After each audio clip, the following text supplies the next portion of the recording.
hear this, ridiculous meme going around social media many years ago. You'll own nothing and you'll be happy, from the World Economic Forum. And, the first thing that occurs to me is, okay, this is a group with the political and business elite. Like, there's no way that they're advocating for the end of private property. It must be one of those things that Twitter got out of context again. And when I tell you it took very little research to find out, no, that's exactly what they were saying. In fact, you could go to their Twitter stream right now and find the video. It's still up there, that number one prediction for 2030 and their top 8, you'll own nothing, you'll be happy. And there's just so much kind of tied into that. But for me, as somebody who advocates for wealth creation and seizing the American dream, I know that wealth comes from ownership. And so you have to own assets that have the opportunity to retain their value or hopefully increase in value. So if you're saying that you're going to own nothing, it also means that you're going to be poor. And if history predicts anything, you're going to be unfree, unhappy, and possibly dead. Yes, and it's very much pitched to us like we want to unburden you. Everyone's got too much stuff. Don't you want to be a minimalist? Don't you want to have a chic one room New York City apartment with only the necessities? You don't want to get bogged down with dogs and kids and items. Don't you want to travel the world with just a backpack on your back and flying? They definitely glamorize. I've seen it happen, the way that they've tried to glamorize never having kids or never getting married. I think this owning nothing is the latest kind of cultural psyop that they're going to pretend that it's good for us. But of course, anything that is pushed by your government or the World Economic Forum is not going to be, they don't care about helping the regular people. I've got so much to unpack with that. So let's just start with the first part and then we can talk about the caring about the regular people part. But the first part is the you'll own nothing and you'll be happy part. I mean, first, notice the language. It's not will own nothing. It's you'll own nothing. They aren't including themselves in that prediction somehow. It's so, they're fine with their mansions and their private jets. It's just you should do this. I'll keep owning things. I'm going to keep my house, my properties. I'm not involved in this plan. I got my gold stockpile here, but you should totally own nothing. It's going to be good. And like you said, they're doing that psyop. They're trying to make you be happy with this.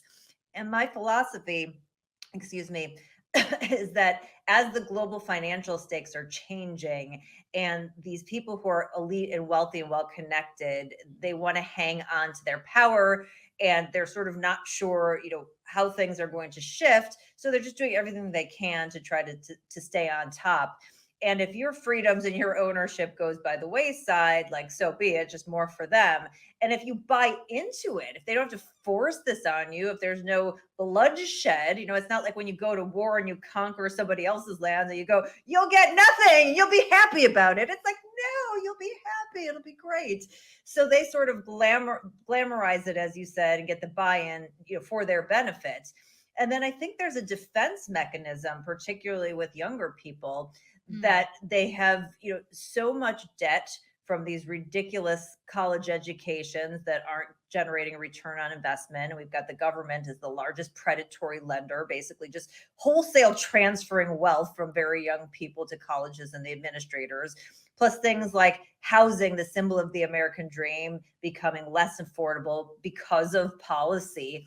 And so if you're young and you don't think this is going to be in the cards for you, you know how we all, like when we're young, we have this bravado, and if something's not going to work out, we just sort of embrace it and sort of put up that shield so that we don't feel the rejection and we don't look like a failure.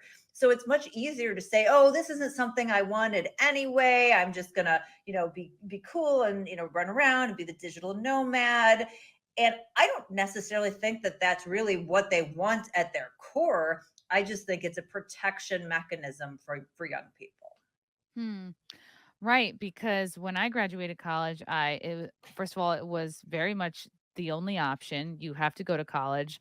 Did I know what I wanted to major in? No, but I knew that I was very interested in the cute boys that were 17 and 18 that were running around Fairfield University. I was like, okay. Oh, you majored in that too. Everyone looks good in a white hat. Just Campus looks like a golf course. I see many hookups in my future, parties.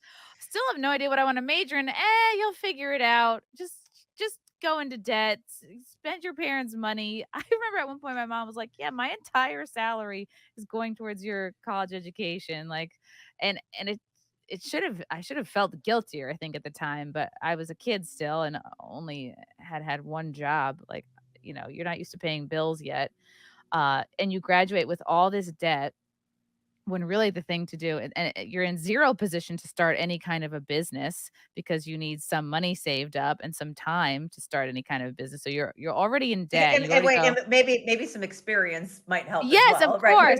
of course, Yeah. yeah, of course you need experience, but you're already starting out in life as an adult, like way behind the 8 ball. You're like, I gotta get a job quick and start chipping away at this debt, and to make this degree worthwhile and to And make I change. can tell you, I mean, it can make sense. I mean, I did the same thing. I had a little bit more of a focus. I wanted to do business. I don't know what that meant, but I liked business.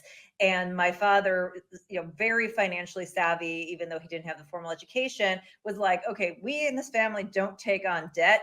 So if you're going to take this out, like you have to pay it off really quickly. And so that was the deal that I went in with. And I graduated in 1995 with $40,000 in college debt, which is basically the median amount that kids have today. But, that was many, many years ago. So on an inflation adjusted basis, a very different amount. And what I did is I went into complete austerity. Lived in this tiny little apartment, studio apartment. I had a cardboard box as my bedside table. I had a sheet over it, and I just plugged away and paid down every penny, and I paid it down in a year and a half. And then, Wow. yeah, and then I went into this industry where I learned about return on investment more formally. And when companies look at sort of a payback period for an investment, usually that's 3 to 5 years. Maybe for something that's going to really pay off big time, you could go out 7, but that's the max. So for kids, you should be able to pay down that debt in 3 to 5 years and have a huge boost, and then immediately be able to take whatever you're using to pay down the debt and start to invest in things like a home or other investments. And now we have people who are saddled with this debt. They're barely like paying any of it down. The interest is compounding on them, and they have this into the time that they get into their 30s and 40s and 50s, and some people are never going to pay it down. A lot of it's easy for millennials to just blame everything on boomers, or it was easier to buy. It's easier for the boomers overall, get a job, keep that job their whole life, buy a house in their 20s. Mom didn't have to go to work if she didn't have to. Is that just like a sort of millennial coping mechanism? No, it's true. It's true. I mean, there are certainly some nuance factors, but there are two things, that are impacting. You have this Fed policy basically that gave Wall Street a bunch of cheap money for a really long time, lots of it. They're coming in and they're competing with individuals to buy single family homes. They're driving up the price of the houses, and they don't even have to like look at the houses because they're not planning to live on it. They want to rent people the American dream, and you've got all these other local and federal and state laws that are making the houses themselves more unaffordable. So that is killing you from that side. Is like, oh my god, this house that should be $200,000 is $400,000 or whatnot. And then you have this ridiculous debt that you've been saddled with because the government is the largest predatory lender, and they think a 17-year-old should be able to figure out return on investment, and Hmm. have the colleges have no skin in the game and have no underwriting and no bankruptcy process. So they come out and their balance sheets are crushed. One of the crazy statistics that I got, Chrissy, out of researching this book is that millennials actually earn more on an inflation adjusted basis than the boomers or the Gen Xers did. It's because of this destruction of their balance sheet that Wow. they may be earning a little bit more, but because they've got all the debt, that earning doesn't make up for that differential. So they are in a very different position. And so I feel very much for them. Plus, with all of the expansion of the government that benefits the boomers in terms of the entitlements and the promises, there has been even more, wealth transferred in terms of the destruction of our purchasing power, from the young people to the old people. So the boomers definitely have siphoned off wealth from the young. And I do think that empowering young people to understand why this is happening is critical, because they see the ailment, the symptoms, but they don't know what the ailment is, right? So they know that something's wrong, they can feel it, but they don't know how it started. And then they want policies that will actually make it worse. So trying to empower people to understand why this is happening is one of the ways we can possibly fight back against it. So what is destroying the millennial balance sheet? Is it that we have more debt? Because if we're making more than The boomers, college debt. It's the college debt. I it's their mean, think college. about, Holy it's their crap. college. Yeah, it's their college debt. I mean, it is, people going into debt tens to hundreds of thousands of dollars for these, degrees that don't produce a return on investment. I mean, if you have a job that you get out of college that's, producing $80,000 a year, let's say, I mean, you cannot take on more than $80,000 in debt. You should be able to be purchasing or paying that down in 3 to 5 years. So if in 3 to 5 years you're not making $80,000 a year, like you should just not be taking it down. But Duke costs, with tuition and room and board, like $80,000 a year. So it's like 4 times that. $320,000, like to get an $80,000 job, like you're never going to pay that off. Like, what are you doing with that? Why does college cost so much now? And is part of the problem that when boomers were going to college, it just wasn't as expensive for them? Like, did boomers generally have any debt? I just I don't wanna So, keep shitting on the so boomers, few, it's just so right. easy, though. So fewer of them went to college. And what happened in the interim is that the government nationalized student lending. So basically, they got out all the banks and they said, we are going to provide the loans. We're going to provide them to anyone, and we're not going to underwrite them. So normally, if you're going out to get a loan, there's some underwriting process, and they look at the risk of the person who's taking out the loans and what the potential return is, and they make an underwriting judgment about how much of a loan they're going to give and what kind of an interest rate. Here, if you have somebody who's like a straight A student who's going to MIT and they're going to study engineering, they can take out the same loan as the person is studying like underwater basket weaving plus dance, who's like a C student and doing this at like a, some party school.